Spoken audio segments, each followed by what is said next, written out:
Hello, good morning, नमस्कार। कैसे हैं आप सभी? आशा और विश्वास है स्वस्थ और सुरक्षित होंगे। चलिए, मैं जिनेश्वर कुमार पुनः आप सभी के समक्ष इस YouTube परिवार में आप सभी का स्वागत करते हैं और चलते हैं हम लोग आज के सेशन। आज का जो सेशन हम लोग का रहेगा मेटल और नॉन मेटल के जो मेटल टॉपिक है, धातु जो टॉपिक है, उस धातु के कुछ रासायनिक गुणों के बारे में हम लोग आज अध्ययन करेंगे। पिछले क्लास में चला हम लोग पढ़ चुके हैं, धातु के बारे में पढ़ चुके थे, धातु के भौतिक गुण के बारे में बता चुके थे, जिसमें हम बतला दिए थे कि इसके भौतिक गुण कौन कौन है।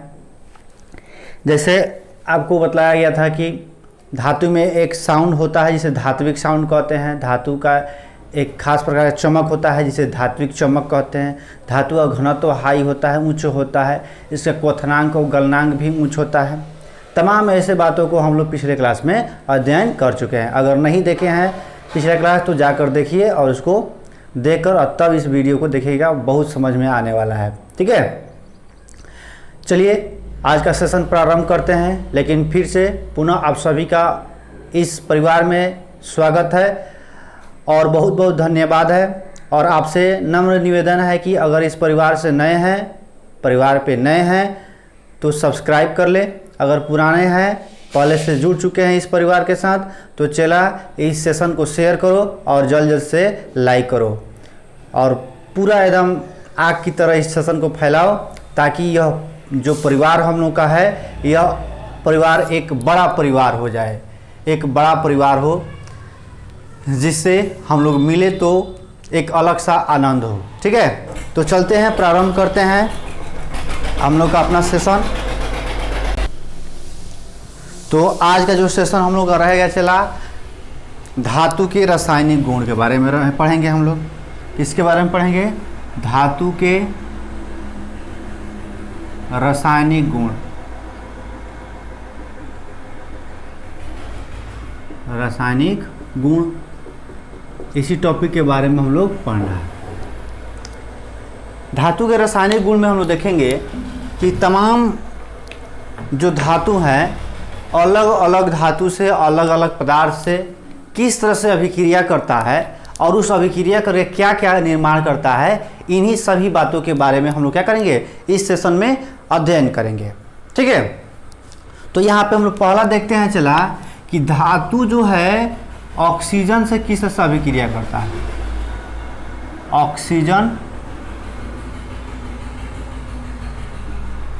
ऑक्सीजन से अभिक्रिया।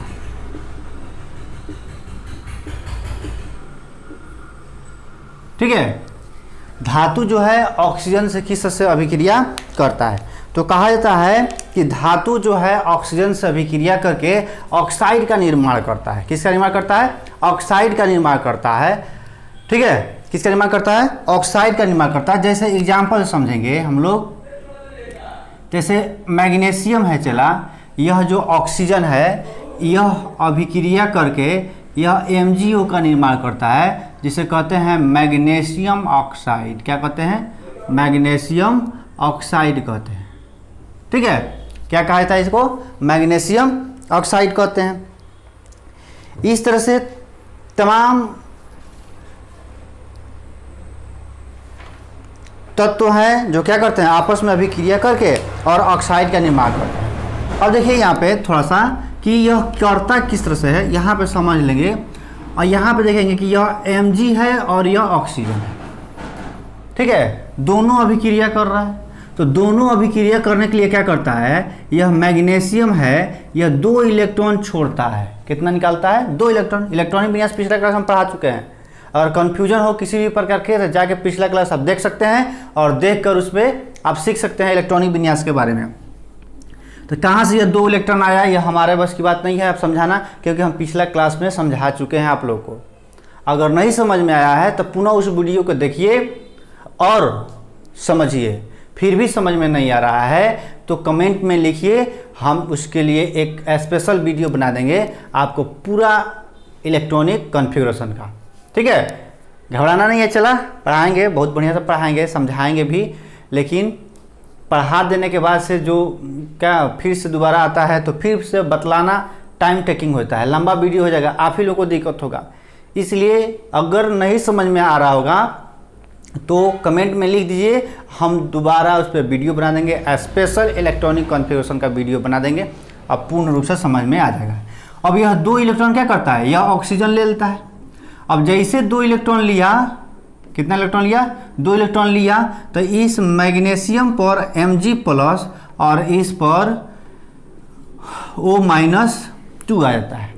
यह प्लस माइनस के होने के कारण इनके बीच एक आकर्षण बल कार्य करता है। कौन सा बल, आकर्षण बल कार्य करता है, और इसी आकर्षण बल के कारण यह एक दूसरे के नज़दीक आते हैं और क्या करता है, एक यौगिक का निर्माण करते हैं MgO। ठीक है, मैग्नीशियम ऑक्साइड। यहाँ से क्वेश्चन बनता है कि मैग्नीशियम को जलाने के लिए उसके फीते को रबिंग किया जाता है।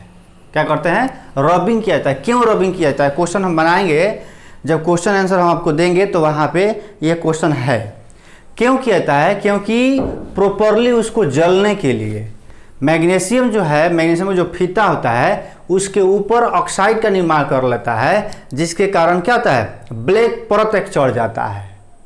ठीक है, तो उस ब्लैक परत को हटाने के लिए मैग्नीशियम के फीते को क्या किया जाता है, रबिंग किया जाता है। और जैसे साफ हो जाता है उसको क्या करते हैं, जलाइएगा तो क्या करेगा, मैग्नीशियम आसानी से जलता है, और जलते पीरियड में चटचटाहट की आवाज़ उससे आता है। ठीक है, कोई दिक्कत, क्या हो गया, मैग्नीशियम ऑक्सीजन से अभिक्रिया करके मैग्नीशियम ऑक्साइड। अब देखिए एक चीज़ यहीं से क्वेश्चन पूछा जाता है कि जो सोडियम है, यह सोडियम तथा पोटेशियम यह तीव्र रूप से ऑक्सीजन से अभिक्रिया कर लेता है। क्या करता है, बहुत तेजी से ऑक्सीजन से अभिक्रिया करता है, या कह सकते हैं इसको खुली इस तरह से अगर रख दिया जाए तो इसमें क्या पकड़ लेगा, आग पकड़ लेता है। अर्थात इन दोनों तत्वों को हम लोग कहाँ रखते हैं, केरोसिन तेल में रखते हैं, केरोसिन तेल में रखा जाता है। क्यों ऐसा किया जाता है, क्योंकि सोडियम और पोटेशियम चला बहुत ही क्या है, मतलब इसका रिएक्शन करने का, इसका अभिक्रिया करने का मतलब ताकत सबसे ज़्यादा होता है। यह अभिक्रिया सर्द करता है, मतलब बहुत फास्ट रूप से अभिक्रिया कर लेता है, जिसके कारण इसको क्या करते हैं हम लोग, कहाँ रखा जाता है, केरोसिन तेल में इसको रख दिया जाता है। ठीक है, और इस तरह से वायु में छोड़ देंगे तो ये क्या कर लगता है, जलने लगता है। क्या करता है, जलने लगता है। और क्या बनाता है, जल कर क्या बनाता है, तो मोनोऑक्साइड का निर्माण करता है। जैसे सोडियम है, ये ऑक्सीजन से अभिक्रिया तो क्या बना है, N2O बनाता है, तो इसको कहते हैं चला सोडियम मोनोऑक्साइड, सोडियम मोनोऑक्साइड। ठीक है, उस तरह पोटेशियम भी है, यह पोटेशियम से अभिक्रिया करके क्या बनाता है, K2O का निर्माण करता है, इसको कहते हैं पोटेशियम मोनोऑक्साइड। समझ में आ रहा होगा। चला, किसी भी प्रकार का दुख दर्द समस्या हो तो बोलेगा, कोई समस्या, कुछ ऐसे एलिमेंट है जो ऑक्सीजन से आसानी से अभिक्रिया नहीं करता है, उसको गर्म करना पड़ता है। जैसे आयरन हो गया, देखें एल्युमिनियम हो गया, जिंक हो गया। ठीक है, यह जो तत्व है, जैसे कि मान लें लोहा का गेट बनवा लेते हैं तो इतना जल्दी खराब होता है, नहीं खराब होता है। बर्तन में खाना बनाते हैं, एल्युमिनियम के बर्तन में खाना बनाते हैं, क्या इतना जल्दी खराब होता है, नहीं खराब होता है। वो भी ऑक्सीजन की उपस्थिति में रह रहा है लेकिन खराब नहीं होता है। क्यों, क्योंकि वो क्या करता है, बहुत धीमी गति से अपना अभिक्रिया करता है। अभिक्रिया होता है लेकिन धीमी गति से अभिक्रिया होता है। अगर अभिक्रिया नहीं होता है तो लोहे के गेट पर या लोहा पर मूर्छा नहीं लगता, जंग नहीं लगता। ठीक है, वो अभिक्रिया ही है। किससे अभिक्रिया है, तो ऑक्सीजन से अभिक्रिया है, जल से अभिक्रिया है। ठीक है, और एल्युमिनियम की बात करें तो एल्युमिनियम देखिए कुछ दिन के जब बर्तन हो जाते हैं तो उस पर ब्लैक कलर आ जाता है। वो ब्लैक कलर क्या है, वही ऑक्सीजन से अभिक्रिया करके क्या करता है, ब्लैक कलर उस पर आ जाता है। तो वो भी अभिक्रिया करते हैं, लेकिन किस तरह से, धीमी गति से अभिक्रिया करते हैं। लेकिन अगर मानते हैं इनको अभिक्रिया फास्ट रूप से कराना होगा तो क्या करना होगा, चला इसको गर्म करना पड़ेगा। जैसे मानते हैं Fe है, आप प्लस ऑक्सीजन से अभिक्रिया कर दे, Fe2O3 बना लिया। लेकिन ये इतना आसानी से नहीं बनेगा, इसको क्या करना पड़ेगा, गर्म करना पड़ेगा। ये क्या कर रहे हैं हम लोग, तो इसको गर्म कर रहे हैं। जब गर्म करेंगे तभी अभिक्रिया करेगा। जैसे मानते हैं अल्युमिनियम है, यह भी ऑक्सीजन से अभिक्रिया कर रहा है, तो ये क्या करेंगे, इसको गर्म करेंगे तो Al2O3 का निर्माण करेगा। ठीक है, Al2O3 का निर्माण करेगा। अगर मानते हैं जिंक है, जिंक ऑक्साइड है, तो ZnO का निर्माण करता है। कोई दिक्कत, तो इसको भी क्या करना पड़ेगा, चला गर्म करना पड़ेगा। और जब गर्म करेंगे तभी ये क्या करेगा, आपस में अभिक्रिया करते हैं। देखिए एक और बहुत इंपॉर्टेंट क्वेश्चन यहां से बनता है। चला क्वेश्चन पूछ देता है कि धातु ऑक्साइड का जो प्रकृति होता है वह कैसा होता है। तो धातु ऑक्साइड में हम लोग थोड़ा सा देख लेते हैं। जब एस ब्लॉक हम लोग पढ़ेंगे चला, तो एस ब्लॉक में 2 ग्रुप होता है, पहला का ए और दूसरा का ए। इसी को पहला कहते हैं, इसी को दूसरा कहते हैं। इसमें जो भी तत्व उपस्थित होता है उन तत्वों को क्षारीय तत्व कहा जाता है, क्षारीय तत्व कहते हैं। ठीक है, और इसमें जो उपस्थित तत्व होता है इसको कहते हैं क्षारीय मृदा तत्व, क्षारीय मृदा तत्व। यह क्षारीय तत्व है, लेकिन यह क्या है, क्षारीय मृदा तत्व। क्षारीय मृदा तत्व का मतलब क्या है, भूप्रपट्टी पे पाए जाने वाले एलिमेंट होते हैं। क्वेश्चन यहाँ से भी घुमा देगा कि भूप्रपट्टी में किस ब्लॉक के तत्व पाए जाते हैं। तो कौन सा ब्लॉक हो गया, एस ब्लॉक। और क्वेश्चन घुमाएगा कि क्षारीय प्रॉपर्टी जो क्षारीय मृदा तत्व जो होते हैं या मृदा जो तत्व होते हैं वह किस ग्रुप से पाया जाता है, तो दूसरा का एक ग्रुप से या दूसरा नंबर ग्रुप से पाया जाता है। तो इनका जो भी ऑक्साइड है चला, मतलब यह पहला का ए और दूसरा का ए जो भी धातु है, इन धातु का अगर ऑक्साइड करेगा तो इनका जो प्रकृति होता है, इनका जो क्या होगा, प्रकृति होगा चला, वह हमेशा कैसा होता है, तो क्षारीय होता है। कैसा होता है, क्षारीय होता है। ठीक है, कैसा होगा, क्षारीय प्रकृति के होते हैं। कोई दिक्कत, कोई दुख दर्द समस्या। अब देखिए थोड़ा सा और इम्पोर्टेंट शब्द यहाँ पे आ गया। एक शब्द आता है उभयधर्मी। उभयधर्मी, अब उभयधर्मी क्या है, एम्फोटेरिक कहते हैं इसको, एम्फोटेरिक।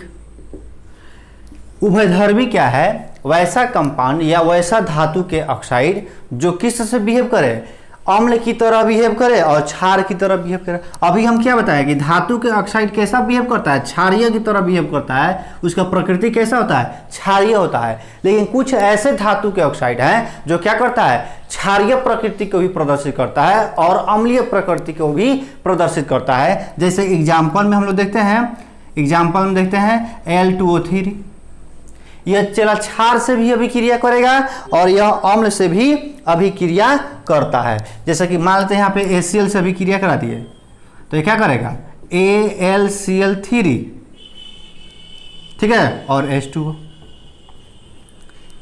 AlCl3 और H2O का निर्माण कर लिया। क्या बना लिया, AlCl3 और H2O का निर्माण कर लिया। और देखें अब यही Al2O3 ये भी अल्युमिनियम ऑक्साइड है, यह मानते हैं NaOH से अभिक्रिया कर रहा है, तो ये क्या करता है, NaAlO2 प्लस में H2O का निर्माण करता है। NaL2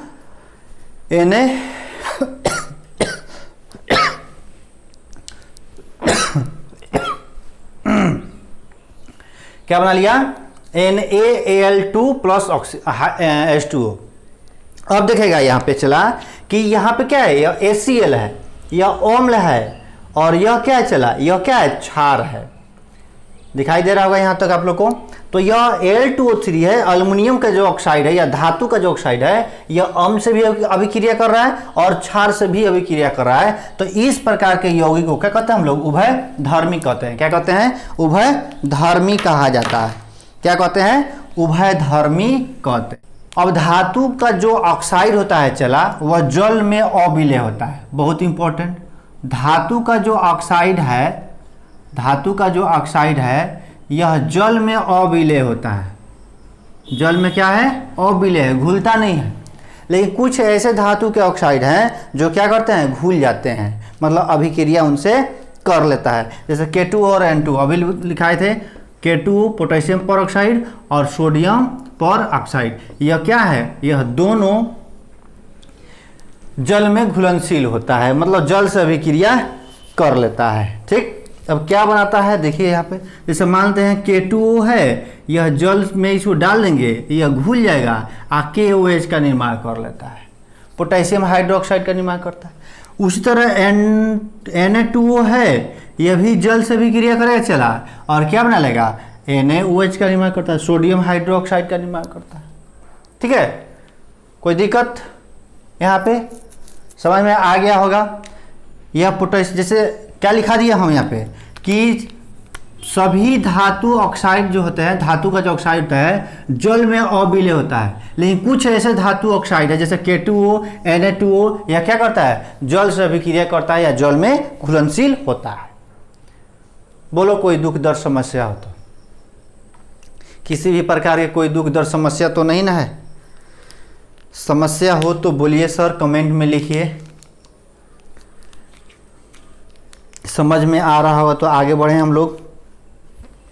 इसका नाम क्या हो गया, पोटेशियम हाइड्रोक्साइड, इसका नाम क्या हो गया चला, तो सोडियम हाइड्रो ऑक्साइड। कोई टॉपिक तो छूट नहीं रहा है? हाँ, इसमें थोड़ा सा एक और एग्जांपल बता देना सर।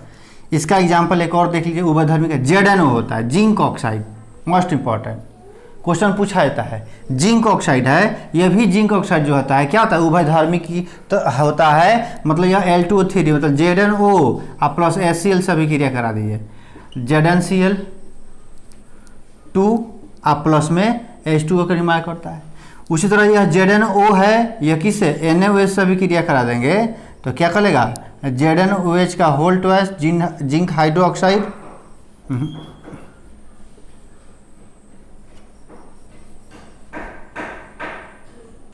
सोडियम ZnO और प्लस में H2O। ठीक है, कोई दिक्कत समझ में आ गया होगा। तो जिंक ऑक्साइड क्या है, यह भी उभयधर्मी है। Al2O3 क्या है, तो यह भी उभयधर्मी है। ठीक, यहाँ पे धातु के ऑक्साइड है जो प्रायः घुलनशील जल में नहीं होता है, लेकिन दो गो ऐसा यह धातु है जो क्या करता है, जल में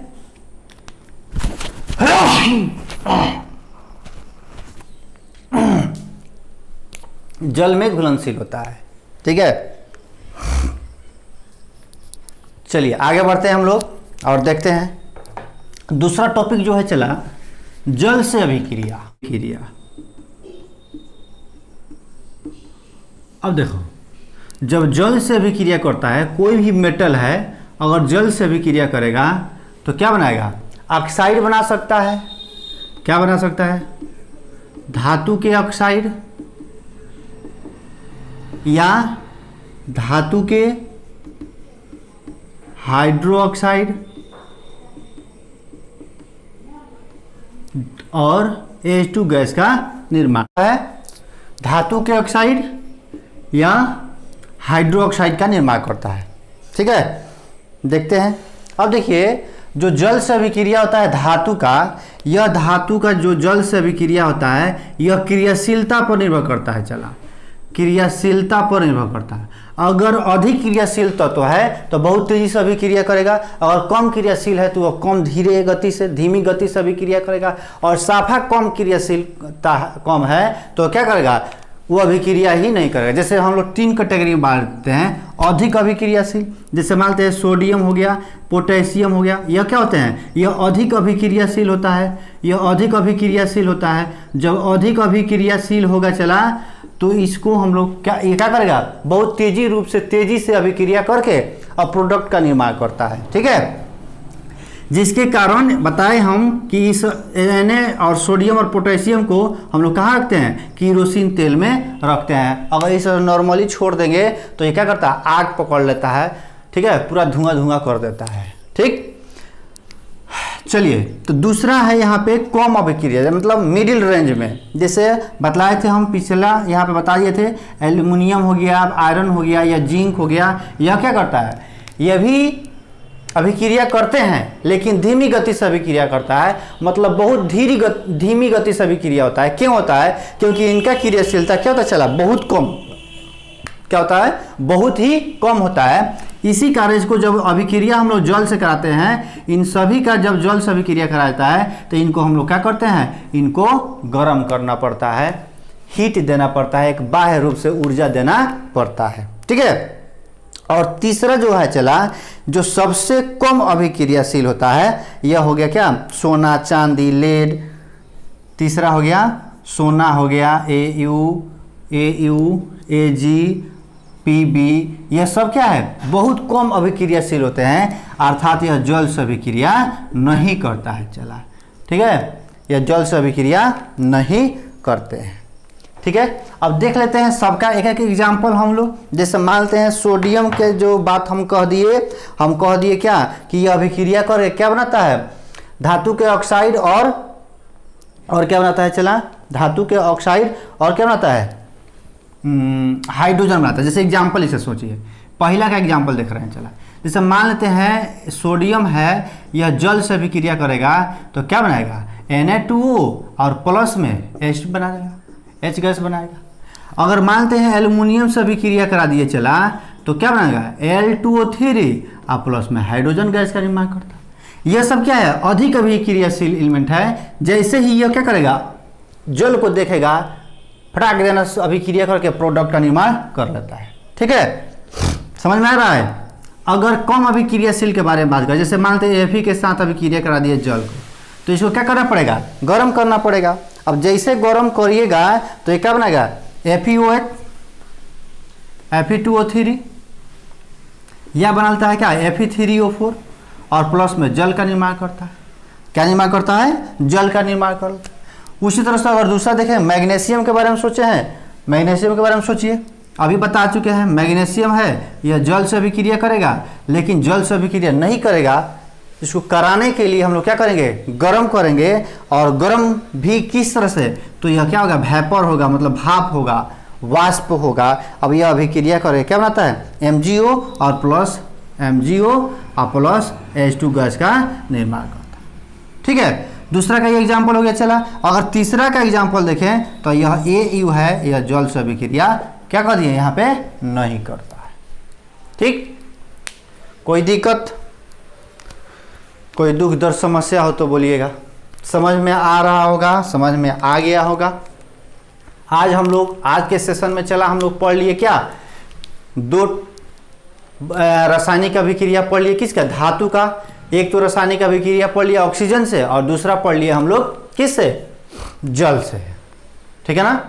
ऑक्सीजन से अभिक्रिया करके क्या बनाएगा, हाइड्रोक्साइड का निर्माण करता है। ऑक्सीजन से अभिक्रिया करके ऑक्साइड का निर्माण करता है, सॉरी। और जल से अभिक्रिया करके दोनों बनाता है, हाइड्रोक्साइड भी और क्या बनाता है, यहाँ पे थोड़ा सा, यहाँ पे NaOH होगा। ठीक है, हाइड्रोक्साइड भी और क्या बनाता है, और क्या बनाएगा, हाइड्रोक्साइड भी बनाता है, और जल H2 गैस बनाता है, और कहीं कहीं ऑक्साइड भी बनाता है और H2 गैस का भी निर्माण करता है। ठीक है, आगे बढ़े। इतना हम लोग आज देख लिए इस सेशन में। इस सेशन को यहीं पे ख़त्म करते हैं, और फिर मिलते हैं एक नए सेशन के साथ, एक नए वीडियो के साथ और एक नए ऊर्जा के साथ। तब तक के लिए आप स्वस्थ रहें। लेकिन इसके पहले पुनः आपसे हम निवेदन करेंगे कि आप इस परिवार से नए हैं तो सब्सक्राइब करें। अगर पुराने हैं, चला जुड़ चुके हैं इस सेशन से, तो इस सेशन को शेयर करें, अधिक से अधिक शेयर करें, एकदम आग की तरह फैलाएं और लाइक भी करें। चलिए, इस सेशन को हम लोग यहीं पे ख़त्म करते हैं और मिलते हैं पुनः अगले वीडियो के साथ। तब तक के लिए जय हिंद।